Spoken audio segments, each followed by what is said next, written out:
जैकबाबाद भरसा आबाद थाने जी हद ॻोठ करम अली पावर में नौजवान अल्लाह ॾिनो पावर मुबैना तौर पिस्टल साफ़ करे गोली लॻण सबबि सख़्तु ज़ख़्मी थी पियो। इन हवाले सां वधीक तफ़सील ॾियण लाइ असां सां लाइन ते मौजूदु आहे जैकबाबाद मां सीएन न्यूज़ जो रिपोर्टर जमील गुल थहीम। जी जमील, छा तफ़सील आहिनि?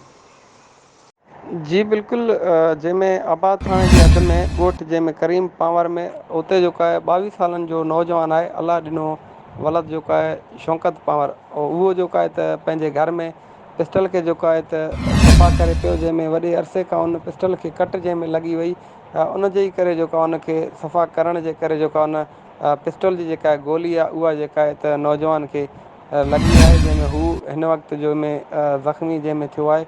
उन जा जेके वारिस उनखे जैकाबाद जी सिविल अस्पताल जेको आहे उते खणी आया आहिनि। उनखां पोइ नौजवान खे जेको आहे त ॻणिती जोॻी हालत में उनजा जेके वारिस आहिनि उनखे लाड़काणे जेको आहे खणी जंहिंमें जेके रवाना थिया आहिनि। जी महिरबानी जमील तफ़सीलनि खां आगाह करण जे लाइ।